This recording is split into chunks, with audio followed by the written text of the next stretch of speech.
There's something timeless about a ghost story. The whispers of the past, the things left unfinished, the echoes of lives that refuse to fade away. Tonight, we'll explore tales of lingering spirits and the secrets they carry. From the haunted halls of a grand estate to a painting that seems to breathe. From a piano with an unearthly accompanist to a ghost ship adrift on cursed waters, these stories will remind you that the dead are never truly gone. So, settle in, dim the lights, and prepare for 4 tales that will make you question the boundary between the living and the dead. Let's begin.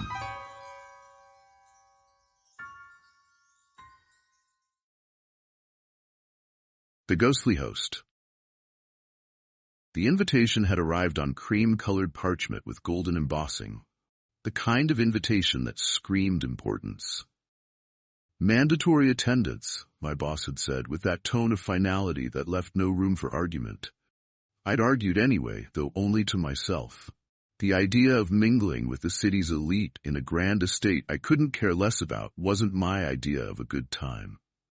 But here I was, driving up the long, winding driveway to Ashwood Manor, dressed in my best attempt at looking professional and enthusiastic. The manor was breathtaking, its stone facade lit up by carefully placed lights that made it glow like something out of a fairy tale. As I stepped out of the car and made my way up the marble steps, I tried to steel myself. A quick hello to the boss, a few obligatory conversations, and I'd be out of here. Inside, the grand hall was a masterpiece of elegance, with crystal chandeliers casting soft light over polished floors and towering floral arrangements. Waiters in tuxedos floated through the crowd, balancing trays of champagne flutes and hors d'oeuvres. I spotted my boss, Mr. Whitaker, near the grand staircase, already deep in conversation with a group of equally important-looking people. "Ah, there you are," Mr. Whitaker said when he saw me. "Enjoying yourself?" "Just getting started," I lied, accepting a glass of champagne from a passing waiter. "Good. Make sure to mingle. These events are about connections, you know."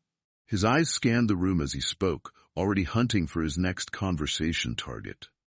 I nodded politely, murmured something non-committal, and slipped away. Mingling was not my strong suit, and the thought of spending the evening dodging small talk made my skin crawl. Instead, I found my way to the garden. The air was cool and crisp, carrying the faint scent of roses. The garden was just as grand as the manor, with perfectly trimmed hedges and statues that looked ancient enough to belong in a museum. I wandered along a stone path, my heels clicking softly, until I reached a fountain at the center.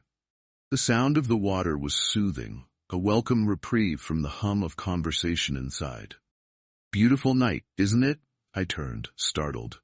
A man stood a few feet away, watching me with an easy smile. He was dressed in what looked like a 3-piece suit from another era, complete with a pocket watch chain glinting in the moonlight.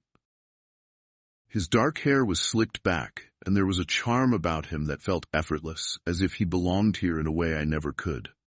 "Sorry, I didn't mean to scare you," he said, stepping closer. "I'm Vincent." "No, it's fine," I said quickly. "I'm Claire." "A pleasure to meet you, Claire," he said, offering a slight bow. "I couldn't help but notice you seemed out of place. Not a fan of crowded rooms?" I chuckled, a little embarrassed. "Not really. The garden seemed like a good escape." "It's always been my favorite spot," Vincent said, his gaze sweeping across the hedges and flowers. "This estate has hosted some of the most magnificent parties. Back in its heyday, we'd have musicians playing here by the fountain, and guests would dance under the stars." "We?" I asked, curious. "My family owned this estate for over 2 centuries, he explained. The Ashwoods were known for their hospitality. Presidents, actors, even royalty, they've all graced these halls. Those were golden days." His voice carried a wistful note, as if he were reminiscing about a time he'd experienced firsthand. I found myself drawn in, imagining the scenes he described. Women in glittering gowns, men in sharp suits, the music and laughter filling the night air. "What happened to your family?" I asked. He hesitated, his smile faltering for just a moment. "Time changes everything," he said. "But the manor stands as a reminder of what once was." Before I could ask more, a burst of laughter from inside drew my attention. When I turned back, Vincent had taken a step back, his expression thoughtful. "It was lovely meeting you, Claire," he said. "Enjoy the rest of your evening." I watched as he disappeared down the garden path, his figure blending into the shadows. Something about him lingered in my mind as I made my way back inside. The party had grown livelier, the crowd more animated. I found Mr. Whitaker near the bar and decided to make my presence known again. "This place is incredible," I said.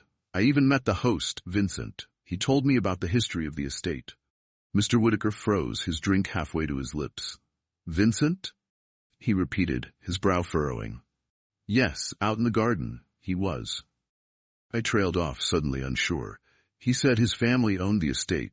Mr. Whitaker set his glass down, his expression serious. "Claire, that's not possible. Vincent Ashwood died over 50 years ago." A chill ran down my spine. "What?" "He was a notorious owner of Ashwood Manor back in the day," Mr. Whitaker said. "Died in 1928, if I'm not mistaken. His great-grandson, Louis, is the current owner." I stared at him, my mind racing. "But I just talked to him. He was right there in the garden." "You must have been mistaken," Mr. Whitaker said, though his tone wasn't entirely convincing. "Come on, I'll introduce you to Louis." I followed him through the crowd, my legs feeling unsteady. My mind clung to every detail of my encounter with Vincent. His attire, his voice, the way he spoke of the estate as if it were still his. Louis Ashwood was nothing like Vincent. He was younger, probably in his early 40s, with a modern suit and a friendly but reserved demeanor. When Mr. Whitaker introduced us, he smiled politely. "Enjoying the party?" Louis asked. I nodded, forcing a smile. "The estate is beautiful." "It's been in my family for generations," he said. "We try to keep the history alive." "Actually, I hesitated, unsure of how to phrase it. "I met someone in the garden. He said his name was Vincent and told me about the parties here, how presidents and royalty used to visit." Louis's expression changed slightly, a mix of surprise and curiosity. "Vincent was my great-grandfather," he said. "He was known for his lavish parties. The stories say he had a gift for bringing people together, for creating evenings no one would forget. He loved this place more than anything." As he spoke, his gaze drifted toward a large portrait hanging on the wall nearby. The man in the painting wore a sharp three-piece suit and a confident smile. It was unmistakably the same Vincent I'd met in the garden. "That's him," I said softly, my voice barely above a whisper. Louis looked at me, his brows knitting slightly. "You saw this portrait earlier?" "No," I said quickly. "I met him. He was outside, by the fountain. I trailed off, the weight of the truth settling in. Louis studied me for a moment before offering a polite but distant smile. "The stories about him do seem to linger," he said. "Maybe the spirit of his hospitality still lives on." I glanced toward the garden, half expecting to see Vincent watching from the shadows, but the doorway framed only the night sky and the softly lit path. The garden seemed empty now, though I couldn't shake the feeling that I wasn't the only one who'd walked its paths that night.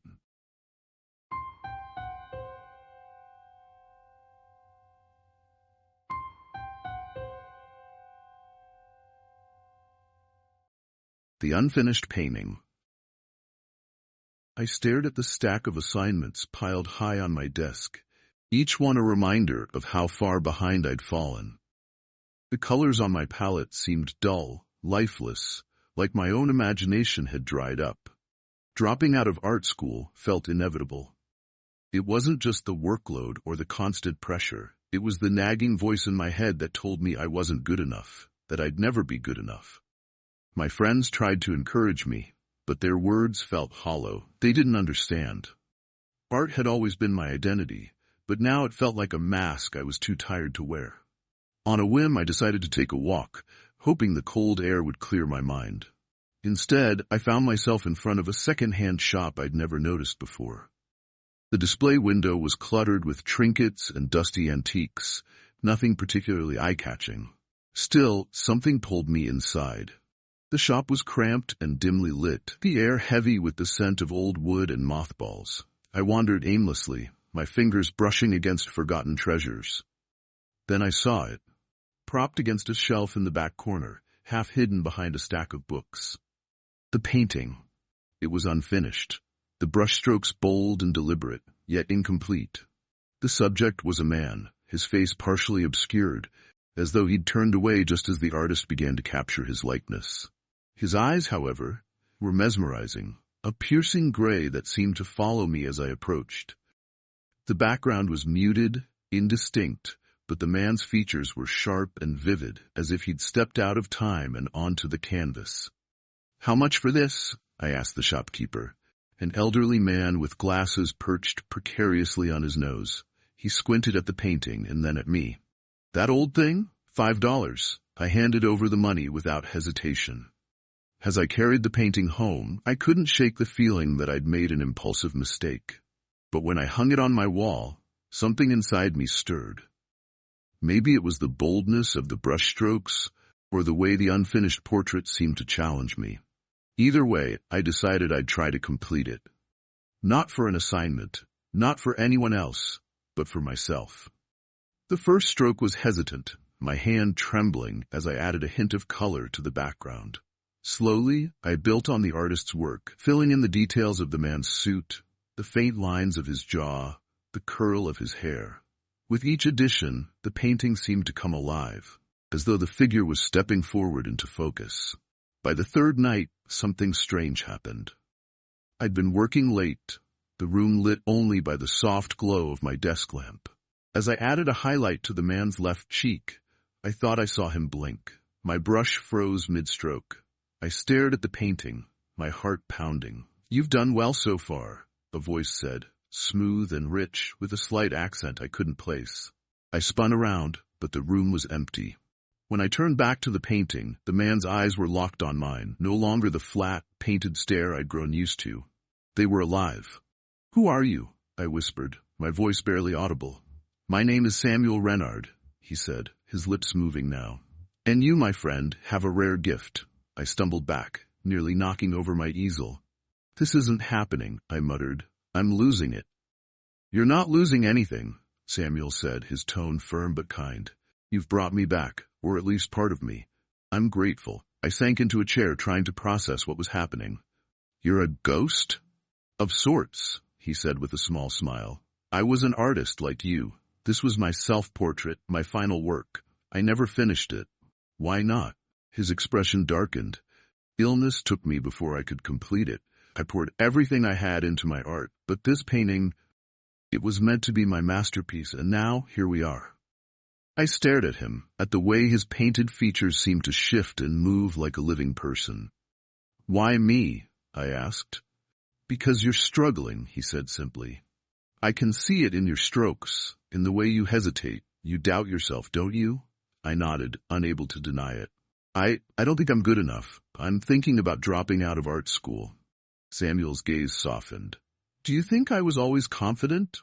That I never doubted my own work? Every artist faces moments of despair. But the fact that you picked up that brush, that you continued my work, proves that you have something special." His words struck a chord deep within me. For the first time in months, I felt a flicker of hope.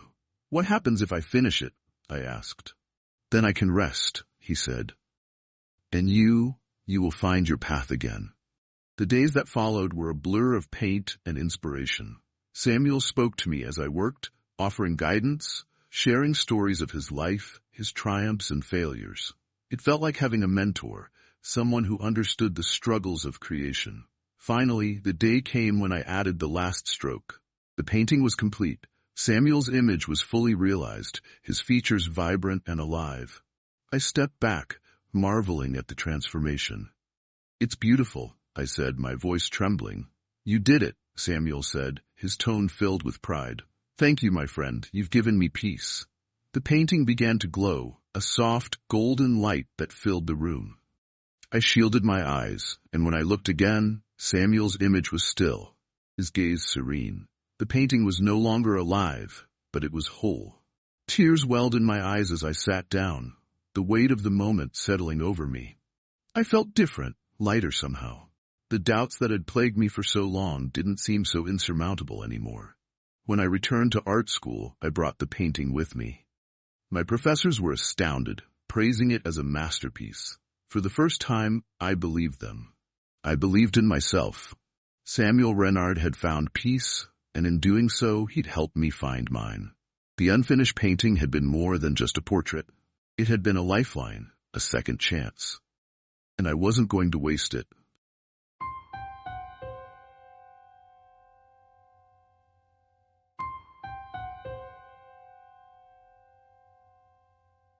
The piano that plays itself. I never planned on buying a grand piano. It was a ridiculous expense, especially for someone like me, barely scraping by, working part-time at a coffee shop, and juggling the weight of rejected compositions piling up on my desk. Music had always been my dream, my refuge, but these days it felt more like a cruel joke. I hadn't written anything new in months. The few gigs I landed barely paid enough to cover rent in my tiny apartment in Providence, New England. My parents had stopped asking about my career. I couldn't even blame them. Still, I ended up at the estate sale. I told myself I was just browsing, but when I saw the grand piano, something in me stirred. It was beautiful. Polished mahogany, sleek ivory keys, a relic of another time. It stood out among the clutter like a queen among peasants. The auctioneer wasn't hopeful about selling it. "Hard to move, expensive to restore," he muttered. I raised my hand impulsively, half hoping someone would outbid me. No one did. It was mine for next to nothing. Getting it home was a nightmare. My neighbor helped me haul it up the narrow stairs to my second-floor apartment, grumbling the whole time. But once it was settled in the corner, it looked right, like it had been waiting for me. That night, I sat at the bench and ran my fingers over the keys. They felt smooth, untouched by time. I pressed one key experimentally. The sound was clear, resonant, as though the piano were eager to sing again. But my hands faltered when I tried to play. What was the point? No one cared about my music. Even I wasn't sure I did anymore. I left the piano untouched and went to bed. I woke up to music. Soft, tentative notes, like a child testing keys for the first time. My heart raced as I sat up in the dark, straining to listen. The piano was in the other room, and no one else had a key to my apartment. I crept out of bed, my breath shallow. The melody grew louder, more confident, as if the player was finding their rhythm. But when I stepped into the living room, the music stopped. The piano sat silent, the keys still. I tried to convince myself it was a dream, but the memory of those notes lingered. The next night, it happened again. This time, I woke to the sound of an entire melody being played. Slow, deliberate, hauntingly beautiful. My skin prickled as I approached the living room.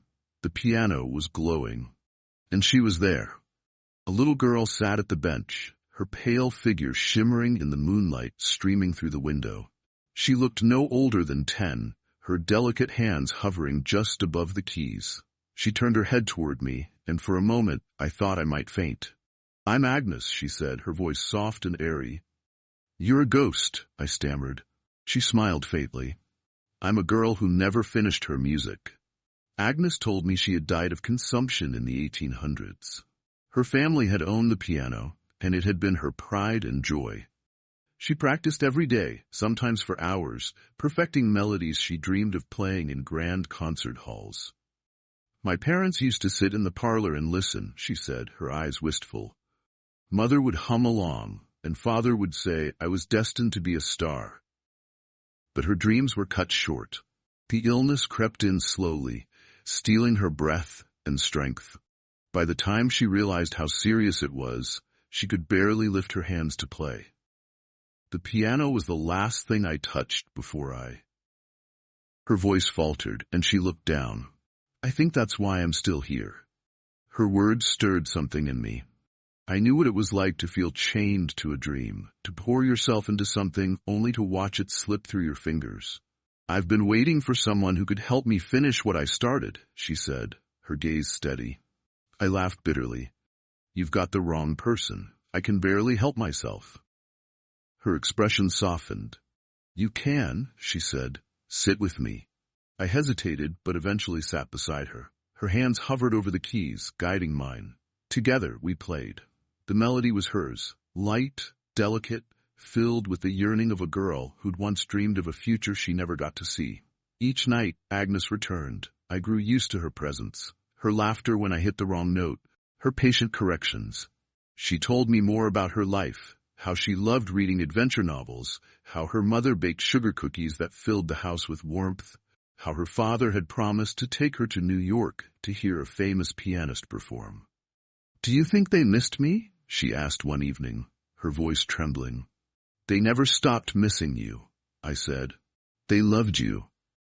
"And yet I'm still here," she murmured. Her sadness was a weight I couldn't shake. The more we played, the more I felt my own burdens lift. The spark I thought I'd lost began to return, flickering faintly. One night, after weeks of collaboration, we reached the final bars of her piece. As the last note faded, Agnes turned to me, her ghostly eyes brimming with tears. "It's done," she whispered. The piano glowed brighter than ever, its warmth filling the room. Agnes stood and walked toward the door, where two figures waited. A man and a woman, their faces radiant with love. "Mother? Father?" Agnes's voice was filled with wonder.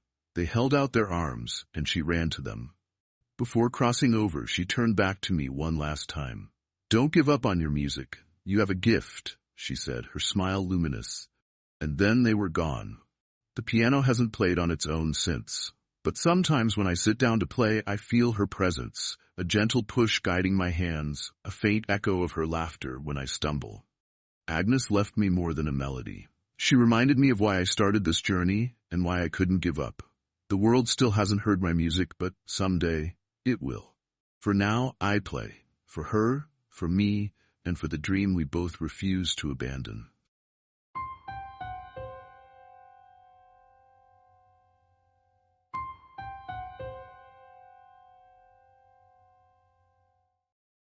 The Ghost Ship. We spotted her just as the sun began to sink, casting the water in a golden glow. At first she looked like a mirage, a dark shape on the horizon, silent and still. The ocean was vast and unforgiving, but every now and then it gave back what it took. Abandoned ships were rare, but they weren't unheard of. This one, though, was different. "She's cursed, I tell ya," Wallace muttered, squinting at the vessel through the haze of his cigarette smoke. Wallace had been fishing these waters for 40 years. He was nearing retirement, though he liked to joke that the sea would swallow him before he had the chance to collect a pension. He had a story for everything, most of them tinged with superstition. Otis, the youngest member of our crew, leaned over the railing, trying to get a better look. "Think there's treasure on board?" he asked, his voice crackling with the enthusiasm of someone who hadn't yet learned how cruel the sea could be. "Treasure?" Wallace scoffed. "More like a death sentence." "Let's focus," I said, cutting through their chatter. As the captain, it was my job to keep them grounded, especially Otis. The kid was green as seaweed, still learning the ropes. We steered our boat closer, the details of the abandoned ship coming into view. She was an old brigantine, her sails tattered and her hull scarred from decades of weathering storms. The nameplate was worn, but we could just make out the letters, Harbinger. "Harbinger," Wallace repeated, his face pale. "I've heard stories about her." "What kind of stories?" I asked, though I already regretted it. 30 years ago, she disappeared without a trace. Some say the crew went mad. Others say the sea claimed them for something they did, something terrible. Otis shivered, pulling his jacket tighter. "You don't actually believe that, do you?" Wallace didn't answer. We tied up alongside the Harbinger, and I gave the order to board. Wallace hesitated, but Otis was already scrambling up the rope ladder, too eager for his own good. I followed, with Wallace bringing up the rear, grumbling curses under his breath. The deck creaked beneath our boots, each step sending shivers down my spine. The air was thick, heavy, as if the ship itself were holding its breath. "What the hell happened here?" Otis asked, his voice hushed. The ship was eerily intact, but there were signs of chaos. Ropes dangled loosely from masts, barrels lay overturned, and a layer of dust coated everything, undisturbed for decades. We made our way to the captain's quarters first. The door creaked open, revealing a room that felt frozen in time. Maps and charts were strewn across the desk, and a compass lay shattered on the floor. "Look at this," Otis said, holding up a leather-bound journal. He flipped through its pages, his brow furrowing. "It's the captain's log." "What's it say?" I asked. He skimmed the entries. "Routine stuff at first. Weather reports, sightings, that kind of thing. But then, it gets weird. He writes about strange noises, crew members going missing, fights breaking out for no reason." Wallace snorted. "Madness, just like I said." We found more journals in the crew's quarters. Each told a similar story, paranoia, distrust, and fear that grew with each passing day. One entry caught my eye. "He knows, the cook knows, but he keeps smiling, keeps serving us. I don't trust him. None of us do. Something's wrong. We'll never make it back. Not with him here." A chill ran down my spine. "The cook," I muttered under my breath. "What was that, Cap?" Wallace asked, his tone sharp. "Nothing," I said quickly. As we moved deeper into the ship, the atmosphere grew oppressive. The air was damp, the shadows longer. It felt as though we were being watched. We reached the galley, and that's when things started happening. Pots and pans flew from the counters, clanging against the walls. Wallace yelped as a knife embedded itself in the door frame, inches from his head. "What the hell is going on?" Otis shouted, his voice cracking as he ducked a flying plate. "It's them," Wallace said, his voice trembling. "The crew. They don't want us here." The air felt electric, charged with a presence we couldn't see but could feel in every fiber of our being. Footsteps echoed above us, heavy and deliberate, though we knew we were the only living souls aboard. "We need to leave," I said, grabbing Otis by the arm, but Wallace didn't budge. "Wait," he said, his eyes darting around the room. "There's something here. Something they're trying to show us." I didn't trust Wallace's sudden conviction, but before I could protest, he opened a small hatch in the corner of the galley floor. Inside was a locked chest. "Help me with this," Wallace barked, and against my better judgment, I helped him haul it up. The lock was rusted, but with a few strikes from a nearby crowbar, it gave way. Inside we found gold coins, jewelry, and ornate silverware. Otis whistled. "Looks like treasure to me."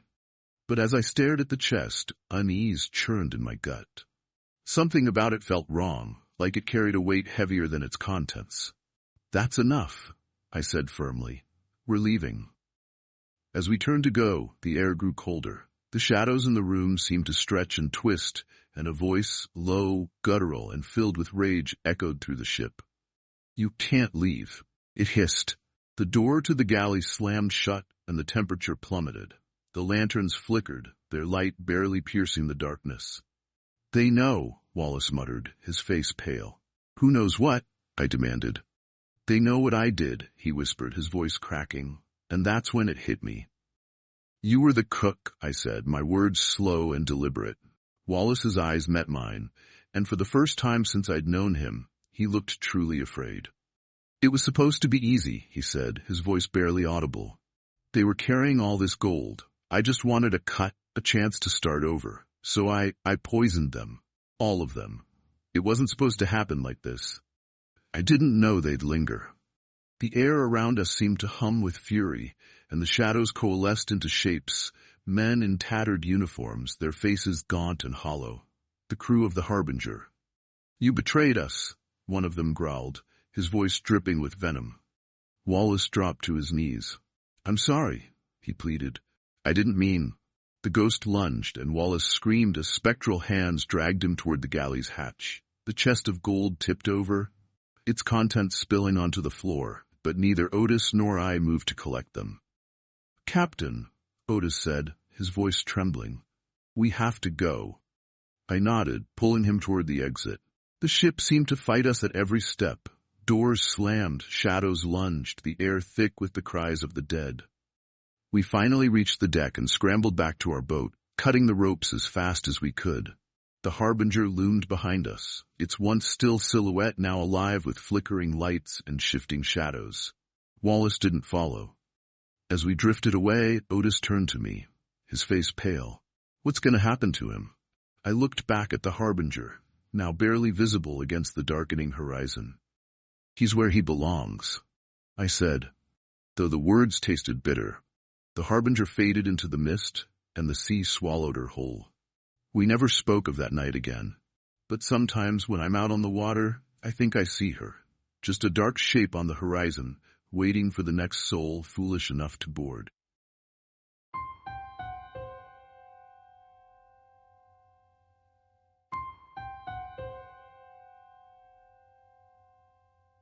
And so, our journey through these ghostly tales comes to an end. From the secrets of a charismatic host to the whispers of an unfinished painting, from the haunting melodies of a spectral piano to the cursed voyage of a ghost ship, we've seen how the past clings to the present in ways both beautiful and terrifying. But remember, the stories don't truly end here.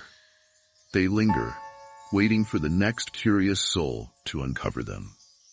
Thank you for joining me tonight. Don't forget to like, comment, and subscribe for more tales that blur the line between the seen and the unseen. Until next time, stay curious and stay safe.